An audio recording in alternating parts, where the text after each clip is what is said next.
Look at somebody next to you and say, neighbor. Say, neighbor, I got to praise him tonight. Not for what he did, but for what almost happened. Can you praise him for the heart attack you did not have? For the stroke you did not have? For the car accident you did not have? Anybody can praise him after the battle, but God for the unseen dangers. So he is Shabbat. We got to get back to that place of praise. And when we start thinking about the goodness of Jesus and what he's done for us, it ought to make us want to bless him. So this young man starts by praying these prayers and saying, Lord, I need you to hear me. I need you to incline your ear to me. He's afflicted, my God. He's overwhelmed. He pours out his complaint to the Lord. I need you to step in the midst of this. And he's groaning and he says, my bones cleave to my skin. In other words, he was on his way out of here. One commentarist talks about how this was equivalent to, hallelujah, some type of cancer or something, glory to God, causing his body to deteriorate to the point where his bones begin to show through his skin. And he says, I'm like a pelican of the wilderness. I'm like an owl of the desert. Hallelujah. My eyes are wide open, but my skin, there's no flesh on my bones. God have mercy. And somewhere between verse 1 and verse number 13, something shifts in this man's prayer. God have mercy. And I want to talk about that shift tonight, because sometimes God will put you in a situation to see how long you're going to mourn over your own mess. Y'all don't like me in here. I took the privilege of looking up the word complaint in the Hebrew some time ago, and that word complain, or murmur rather, means to stay stuck in one place. And that's what happened to Israel, not the children of Israel, but that's what happened to Israel. They begin to mourn, murmur, and complain. And as a result of that complaining, God said, if you're all going to murmur, I'm going to let you prophesy your own destiny. If you're going to murmur, stay right where you are. Oh, y'all ain't gonna hear me here. And the Bible said their children, the children of Israel, took over the land. Why? Because those before them refused to see what God had for them next and to embrace it. I want to tell some of you who are sitting under the sound of my voice that what God has for you next may not have a point of reference. What God has for you next, you may not ever even dream you would have that. But he favored you so much. He loved you so much. He said, I'm not just going to give you your greatest imagination. I'm not just going to give you your dream life. Come on here. But I'm going to do exceedingly abundantly. And I want to prophesy to 9 people that what's coming your way, eyes have not seen. Ears have not heard. Look at somebody and say, you better take a good look tonight, because where I'm going next, eyes have not seen. Better watch myself. And so in Psalms he says, I don't understand this. The theologians say, what is going on here? Is this the same writer? And when God showed me that, he said, tell the people tonight, the change is going to be so fast. People are going to try to figure out, are you the same individual? They're trying to figure out, is he the same writer from verses 1 to 12 as he is from 13 through 28? But I believe that he's the same writer. But when you have a burden for people, you may start off praying for you, but God will use your condition or your affliction to pray for somebody else. Oh, have you ever been there before? You didn't know you could pray like you prayed until sickness hit your body. You didn't know you could, come on, prophesy over your own life until trouble came to your house.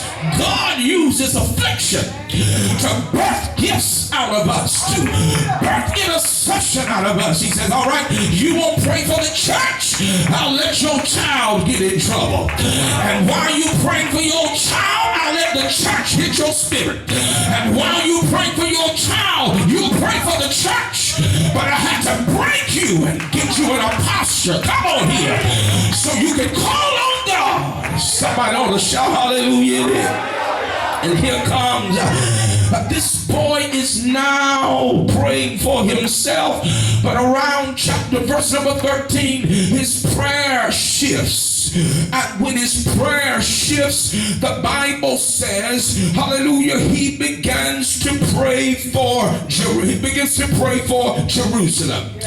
Now the theologians believe that something happened there between 12 and 13. Because if he began to pray for Jerusalem, what was the era that Jerusalem was in? Well, they had been, glory to God, God's people had been exiled. They had fallen under, glory to God, the task of, they had fallen under the rulership of Nebuchadnezzar.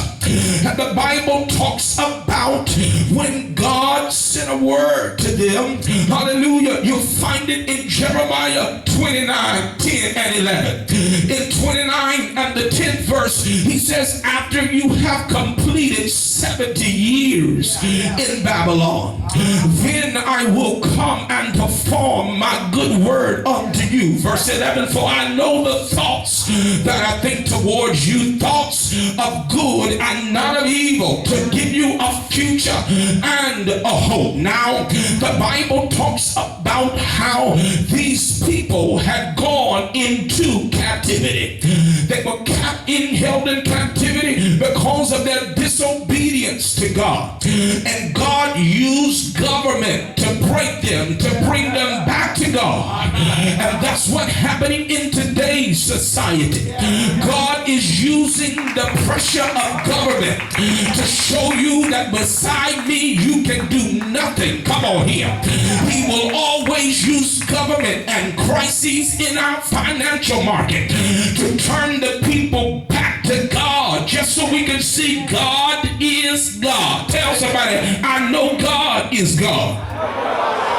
And so now the Bible says that now here this man makes this petition. And he says in this particular text, hallelujah, he said, Lord, I want you to come and see about Jerusalem. Now, Jerusalem was the place, hallelujah, that they dwelt before captivity. And when captivity happened, the Bible said that Jerusalem had been crushed and burned to smithereens. Now the man says that I want to go back to the place where I first received God. But he didn't understand that it had been torn down by Nebuchadnezzar. So he asked God, I know you put a time limit on this. He said, but what I want you to do is take me out of Chronos and put me in Kairos. Now, Chronos is a word for time in the Greek that means chronological order. A, B, C, 1, 2, 3, Chronos. But then the other word for time is Kairos, which means interrupted time, which tells us that God will take you from step 1 and shoot you to step 5. He'll let an opportunity come and say you should be here, but because I orchestrate time and I rule in the affairs of man, I'm going to make somebody bless you that didn't have a plan to bless you. I'm going to make somebody promote you that didn't plan on promoting you. Grab somebody and shake their hand and say, hey, neighbor, I got news for you. God is sending a word to get you out of there. That's when Isaiah 55 and 11 comes into play. So shall my word be that goeth forth out of my mouth. It shall not return to me void, but it shall accomplish what I sent it to accomplish. You can chop it up for me right there, organ man. You can can chop organ, you can chop it up for me right there. Tell somebody his word is on your life. Go down again. Tell somebody his word is on your life. That word, no drums yet. That word is set. That word is fixed. That word means arranged. So when he sends his word out, his word travels through the atmosphere, the stratosphere. Come on here. And his word sits in the timing he has determined. Now the enemy is fighting you from where you are to keep you from getting to that word. But God said, my word shall not return unto me void, but it shall accomplish. That means he moves things out of the way. Whatever the problem is, the word has gone before you. Tell somebody there's a word on my life. Jeremiah sends a word in there. He said you're going to have to accomplish 70 years until his word comes to pass. But the theologian said, I believe it was Paul Tillich, he said according to biblical calculations, they didn't really spend 70 years because they accomplished what they needed to accomplish faster. And I want to tell somebody, God told me to tell everybody that you're getting out early. This will be the season of an early release, an early deliverance, an early healing, an early breakthrough, an early, come on somebody, slap somebody high five and tell them get ready for an early release. Yes, shout glory, glory. If you believe it, shout glory. Well, the Bible says, he says, let us go back to Jerusalem. Come on, stay on me now. Let's go back to Jerusalem. The scripture says in 102:13, thou shalt rise and have mercy upon Zion, because the time to favor her has finally come. Well, the Bible says they take a trip back to Jerusalem. They're on their way back to the ruins. When they get there, they see broken fragments. They see rubbish there. They see the remains of what was. But when they look at it, they thought that going back was going to be without work. But I want to tell somebody here, restoration requires self-participation. We want God to do all the work, but that's not how God works. You have to participate in your own deliverance. You have to participate in your own growth. And then you offer it up to God like 2 fish and 5 loaves. And God blesses it. And then he distributes it. Tell somebody next to you, let God have something to work with. Shout glory. Well, chop it now, chop it, chop, yeah. Now, we'll ride in a minute. The Bible says that he said, take us back to that place. He said, I know it's going to be work. I know I'm going to have to look at some things. I know I'm going to have to see some rubble. I know I have to look at the old ways. But he said, take us back to the place I first received you. And I want to tell the church that God is using 2020 to bring us back to God, to bring us back to prayer, to bring us back to holiness, to bring us back to consecration, to bring us back to power. Somebody look at a neighbor next to you and say, neighbor, I'm leaving you alone tonight, but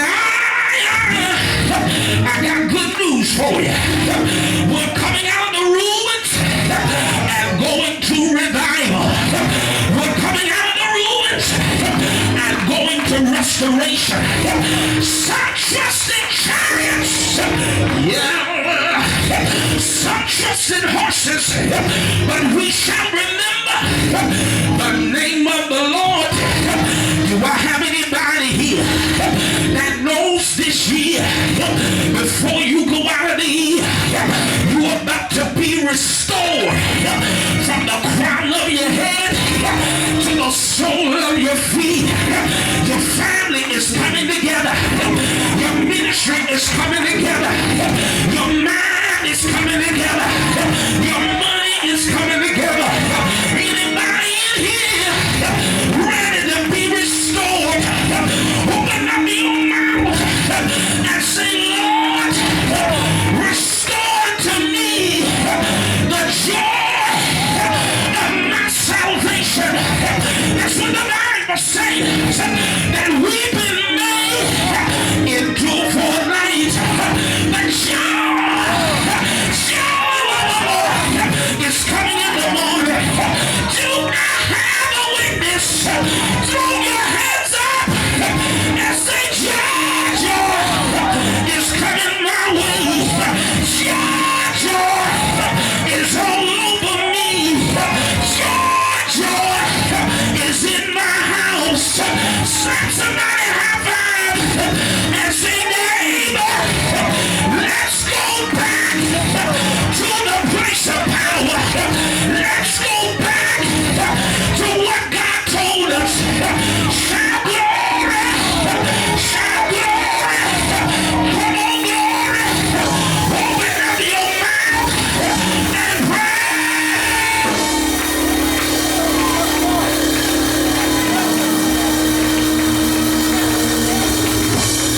High five three people and say, be restored. Yeah, I know the devil said die, but I come to tell you, it's time to be restored. Shout yes, Lord. Shout yes, Lord. I know the enemy's been fighting you, but I come to tell you, you are a prime candidate for restoration. Is there anybody? I said, is there anybody that's ready to be restored? Is there anybody that's ready for God to bless you? I dare you to praise Him in the firmament of His power. Praise Him for His mighty acts. Praise Him in the sultry extremes. Praise Him on the loud cymbals. Praise Him on the high-sounding cymbals. Let everything that have breath praise.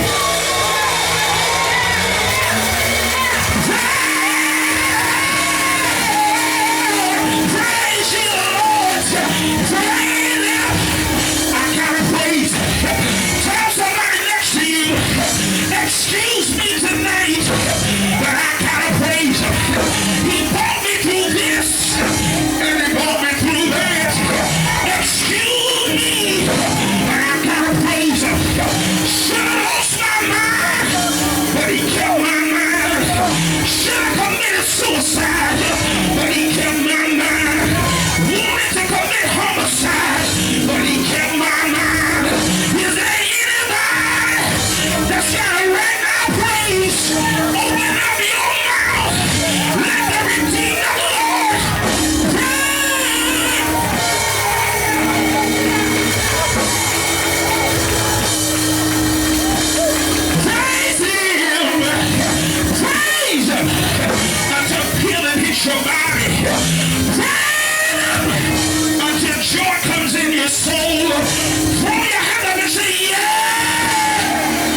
to 3,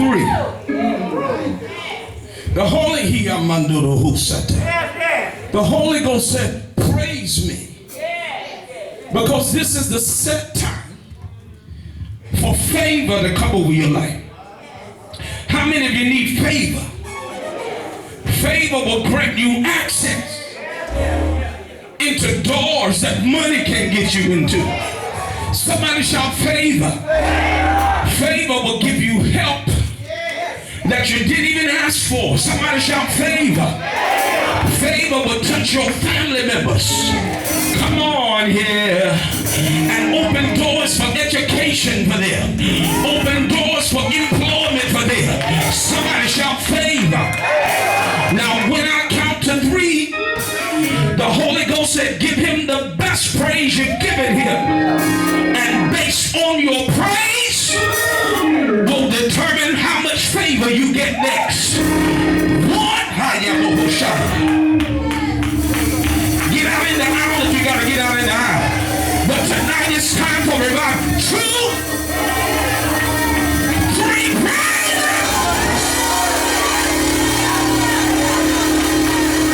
Come on, praise him. Oh, praise him. Come on, praise him. You gotta praise him. You gotta praise him. Come on, praise him. Say it. Come on, praise him. Walk if you gotta walk. This is between you and God. Thank you for your mercy. Thank you for your healing power. Thank you for your deliverance. Come on, praise him. Thank you for what you're doing for my child.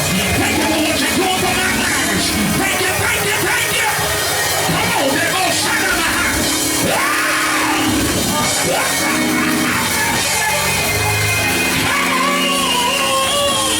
Praise him.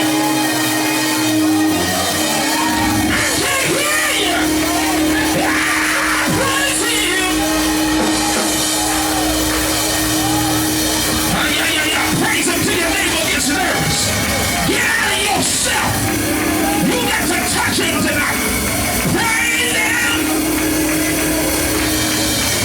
Woo!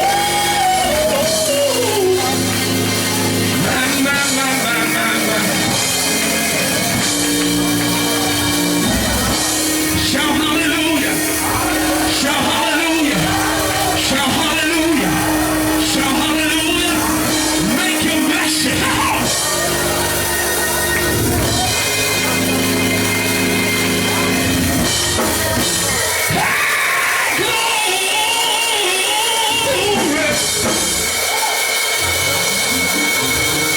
Tell somebody next to you, say, neighbor, I got a feeling that everything will be alright. It's gonna be alright. I got a feeling. I said I got a feeling. I said I got a feeling. I said I got a feeling. Is there anybody here that's got a feeling of everything?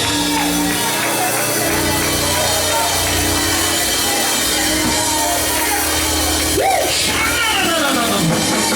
Come on, he's healing you right now. Yeah.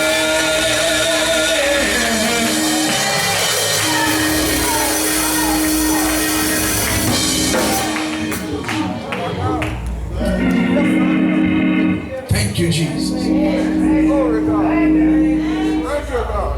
Let's go back. Let's get in that place where we first received him. That's all the man wanted. Take us back to that place where we first received him. And that's going to require participation on our part to build, to rebuild differently. They didn't rebuild Solomon's temple, because when they destroyed it, Babylon took the gold. They took all that it was made of. So the new construction was different than the first construction. Don't have in your mind what it was. Do you hear me? Put in your mind what God is telling you it should be. There are many of us tonight, we're trying to rebuild old glories. And God is saying tonight, I don't want you to have that anymore. Every branch in me that beareth not fruit, I believe it's John 5, he takes it. I go, many of you are familiar with the scuppernong and the muscadine grape here. So I go, I live for this time of year. So I go probably every week. But in going, I have discovered, the vine dresser told me, he said, don't pick on that side, only pick on this side this year. I said, why? That's my favorite grape over there. He said, because I did not cut it back. He said, there's no fruit because I didn't cut it back last year. I said, wow. My mind went to running. I'm a preacher, so revelation comes to me in everything. If you don't take the cut, you can't bear the fruit. We're looking for fruit on the same branch that hasn't been cut back. Do you hear this? Except he cut it back, it can't produce the next season. How many seasons have shown up for us to produce and we missed it because we want it to remain the same? It has to be cut in order for it to grow. That's what happened when Joshua took the children of Israel into Jericho. God told him in chapter 5, cut them again, circumcise them. These grown 20-some, 30, 40-year-old men had to withstand circumcision on the most sensitive part of their body. Because God is saying, I cannot take anybody into their necks that can't withstand a cut where they are. Some of us are so spoiled. You say, I'm not spoiled, I'm 60 years old. Yes, you're the prime candidate. You've been used so long, can't nobody change you. But if God ever break your heart, he can get your attention. And it's a shame, but it's going to take a great breaking for some of us. He loves us so much. He says, I don't want you to miss another season. If I got to break you out of that relationship, if I have to break your heart, if I have to put you, God have mercy. I have to put you flat on your back. You know, some people are going to pine on their bed. My grandfather used to say that. Just so God can make sure they get into heaven. You say, wow, that's a harsh reality. It is. That some people God has to put flat on their back just so they can say, Lord, have mercy. Have mercy on me. I don't want to be named amongst that, do you? God, I'll serve you. David said, while I have breath in my body, while I'm able to move my arms and my legs, I'll bless the Lord at all times. And his praise shall continue.